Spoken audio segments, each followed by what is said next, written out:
The latest survey published by WR Numero, conducted from November 21 to 28, found that public satisfaction for the president has dropped to a new low, with only 21% saying they think... Ayan o, tinan mo. Tinan natin ha. Wait ha. Chotomate, lakihan natin yan ha. Lubos na mahusay. 4%. Mahusay, 21%. Ha? 47, lubos na hindi mahusay. Ang inakahihiyan yan. How can you rule a country na merong ganyan na 21% lang ang naniniwala sa'yo? Dapat na talagang ipa-impeach to. Mantakin mo 21% na lang naniniwala sa kanya. Saka nakakita ng ganun. Hindi, kasi alam mo, bakit? Kasi impeachment, it doesn't mean na you're guilty of a crime. No. Yung impeachment is, wala nang tiwala ang taong bayan sa'yo. Yun eh. Hindi yun crime. Okay? So, ano yung mga yun? Tulad itong flood control project na hindi niya, napinabayaan niya. Kaya nga 21% na lang yan eh. That's really, alam mo yun, an indication na dapat na ma-impeach itong presidente to. Wala nang tiwala sa'yo ang taong bayan. Mahiya ka naman. Siya kung sa ibang bansa yun, nag-resign na siguro eh. Ito, wala, kapal ang mukha nitong Marcos na to eh. I think he's done very well. In contrast, Vice President Sara Duterte's numbers have held steady. Lubos na mahusay, 43%. Grabe, palakpakan natin. Lubos na mahusay, 10%. Mahusay, 33%. Ilan lang ang hindi naniniwala? 23%. Gago! Kitang-kita mo eh. Yung mga tanso lang ang hindi naniniwala sa kanya. Yung mga utot-utot bayarang followers lang ni Marcos ang hindi naniniwala kay VP Sara Duterte. Oy! Kayo ang nakaupo. Kayo may kontrolado ng mga yan, ha? Walang kontrol si VP Sara Duterte dyan. Media naglabas niyan. Hindi vlogger yan. Hindi yan kinuha sa social media. Ay, baka nga dinoktor pa yan eh. Hindi natin alam, ha? Di ba? Kasi naalala ninyo, sabi nga ni Marcoleta noon, hindi siya naniniwala sa survey. Kasi sa survey, hindi siya pumapasok sa top 12. Pero nung pagkatapos ng election, I think top 6 o top 5. Nakalimutan ko na. Di ba? Sabi niya malamang niririg yung survey. O kaya nga, eto, malamang sa malamang. Binawasan pa yung kay VP Sara Duterte. Kasi walang kakayanan ang mga Duterte na magkalikot ng mga survey. Una, tinanggalan nga ng budget, walang ka-budget, walang pera. Yung tatay pinakulong. Lahat ng panglulungpo ginawa ng gobyernong ito sa mga Duterte. So wala silang kapangyarihan. Kung meron mang may kapangyarihan, di ko sinabing confirm na nirigo ito pero kung meron mang kapangyarihan gumawa ng katarantaduhan sa survey, walang iba o hindi ang administrasyon. And yet, ganito pa rin. Stable pa rin si VP Sara Duterte. 43% approving of her performance. Only 23% said they didn't approve, while 34% said they weren't sure. Joining us now is Cleve Arguelles, President and CEO of WR Numero, to help us understand the latest WR Numero survey. Magandang umaga po sa inyo, Cleve. Thanks for joining us. Nakamute po kayo. We can't hear you. Let's try that again. Good. Thank you for having me today. Alright, so let's break it down. Ano ba tong naging pinaka-question ditong sa survey na ito at ito ang lumabas? Yes, so this is part of our quarterly regular questions that we filled in our national survey. Tinatanong natin yung ating mga kababayan across the country, how do they describe the performance of the two top officials of the country, the president and the vice president, as they perform their roles respectively. And the results, as you've just discussed, is that we find that the president's performance ratings is at its lowest at 21%. This is lowest since we started doing this survey, since it took office actually in 2022. So specifically, when you say yung ratings o yung barometer nito, it's the performance of the president mismo ang bumagsak in general of how he's handling the corruption issues. Yes, so this is a general question in terms of his performance as a president. But we know that most recently, ang latest developments is that we have this flood control scandal. And in fact, nung last State of the Nation address niya, we did a survey right after it. Nung August, there was a slight bump, may slight increase for the president. Yeah. So actually increased yung kanyang performance from 29% nung April, nag-increase ito to 35% in August.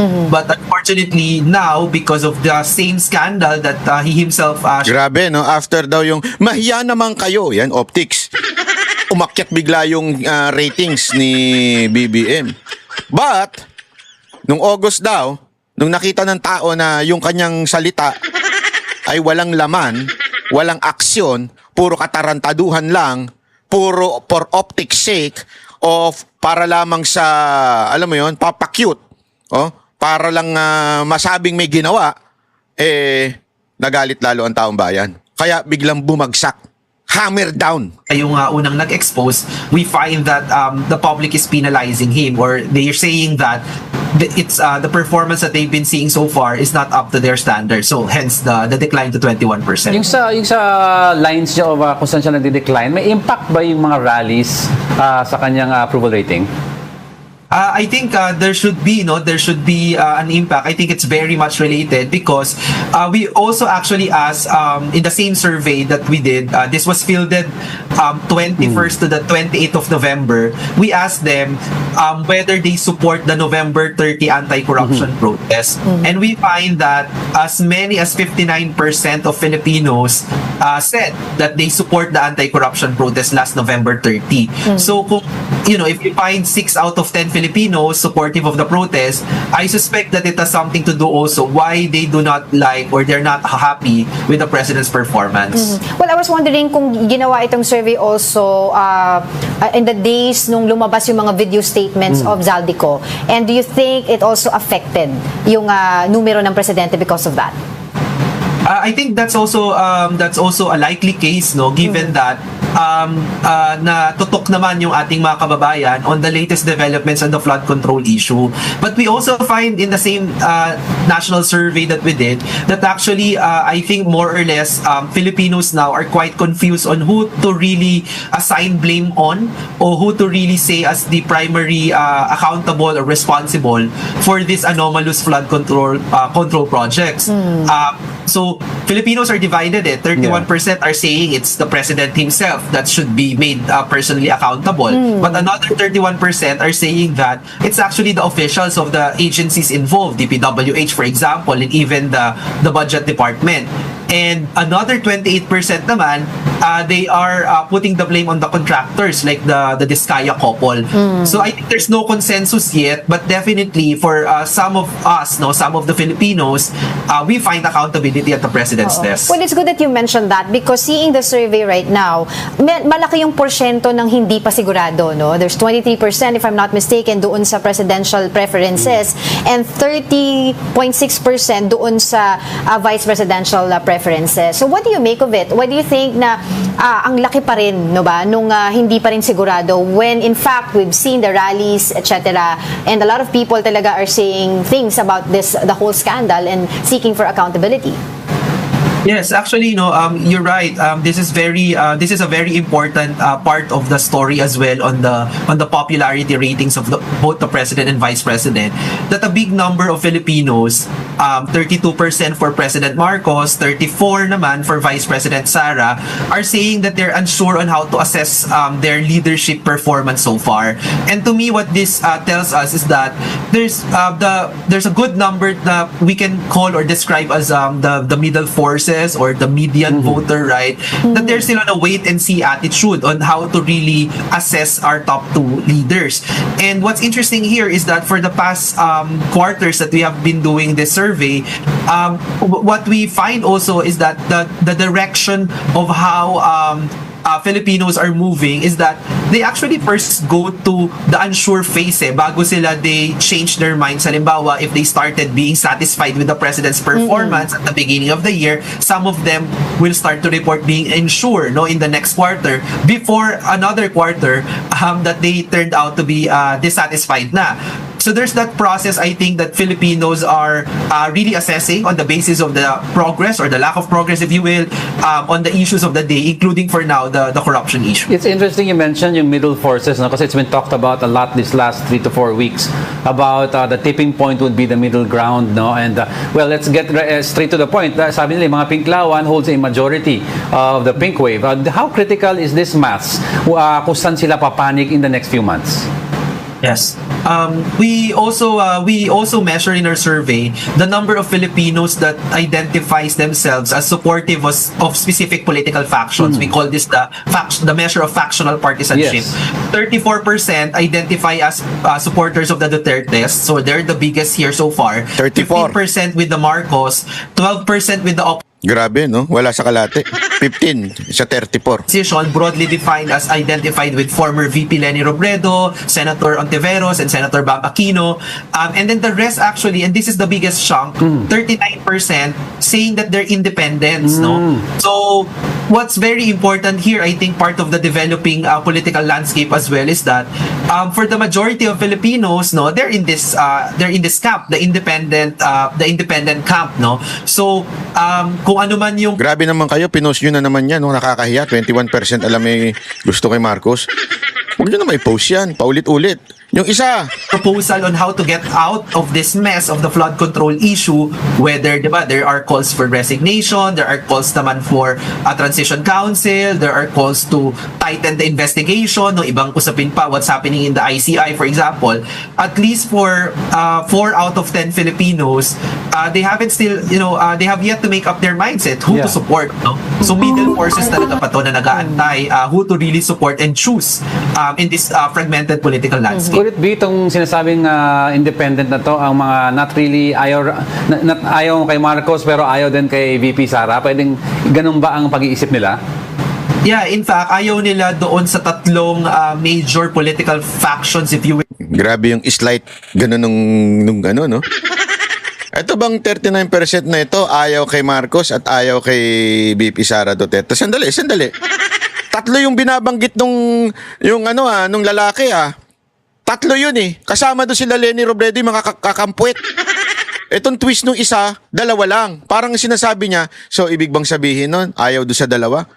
At gusto dito kay kakampwet? Hindi eh. Ito ang sabi nito, ayaw doon sa tatlo, ayaw makialam sa politika. In the country right now, they don't identify with the Dutertes, not with the Marcoses as well, but also not with the traditional opposition. So Yan, malinaw Yun yung kakampwet eh. Yung traditional opposition. Kayo talaga, medyo alam mo yon, inangling nung media eh. they're really saying that out of all these options, I'm saying that I'm not choosing any of these three, no, and Right, choosing right. to be independent. Well, on to the Duterte block naman, Cleve, we see na majority of the percentage doon sa survey ay puro mga Duterte block pa rin. Does this mean na because super Malungkot kayo? Malungkot kayo kasi Duterte pa rin. Ang karamihan ng mga Pilipino, Duterte supporter pa rin. Ito tandaan niyo to. Bakit sasabihin ng iba? Bakit sabihin hindi na pala katulad nung dati na sobrang dami? Basta sabi nating naapektuhan ng paninira nitong mga hindot na mga DDH. Matindi yung paninira ng mga DDH eh. Yung talagang galit na galit sa mga Duterte. Di ba?